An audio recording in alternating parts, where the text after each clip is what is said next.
कार्तिक मास महात्म्य कथा अध्याय 4। नारद जी ने कहा, कहकर भगवान विष्णु मछली का रूप धारण करके आकाश से जल में गिरे। उस समय विंध्याचल पर्वत पर तप कर रहे महर्षि कश्यप अपनी अंजलि में जल लेकर खड़े थे।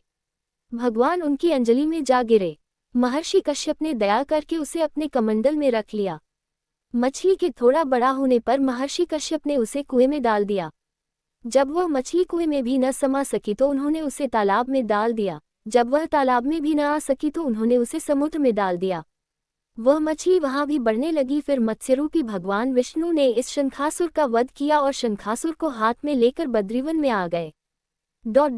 वहां उन्होंने संपूर्ण ऋषियों को बुलाकर इस प्रकार आदेश दिया, मुनीश्वरों, तुम जल के भीतर बिखरे हुए वेदमंत्रों की खोज करो और जितनी जल्दी हो सके उन्हें सागर के जल से बाहर निकाल लाओ। तब तक मैं देवताओं के साथ प्रयाग में ठहरता हूँ।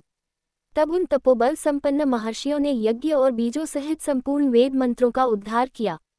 उनमें से जितने मंत्र जिस ऋषि ने उपलब्ध किए वही उन बीज मंत्रों का उस दिन से ऋषि माना जाना लगा। तदनंतर सब ऋषि एकत्र होकर प्रयाग में गए। वहां उन्होंने ब्रह्माजी सहित भगवान विष्णु को उपलब्ध हुए सभी वेद मंत्र समर्पित कर दिए। सब वेदों को पाकर ब्रह्माजी बहुत प्रसन्न हुए। उन्होंने देवताओं और ऋषियों के साथ प्रयाग में अश्वमेघ यज्ञ किया। यज्ञ समाप्त होने पर सब देवताओं ने भगवान से निवेदन किया, देवाधिदेव जगन्नाथ, इस स्थान पर ब्रह्माजी ने खोए हुए वेदों को पुनः प्राप्त किया है और हमने भी यहाँ आपके प्रसाद से यज्ञ भाग पाए हैं। अतः ये स्थान पृथ्वी पर सबसे श्रेष्ठ, पुण्य की वृद्धि करने वाला एवं भोग तथा मोक्ष प्रदान करने वाला हो।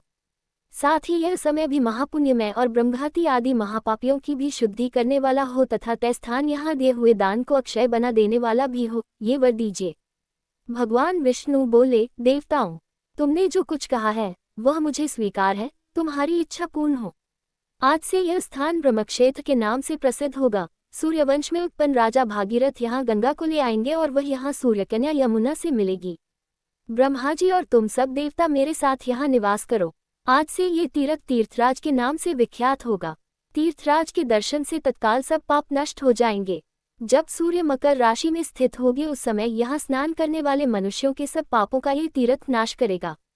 ये काल भी मनुष्यों के लिए सदा महान पुण्य फल देने वाला होगा।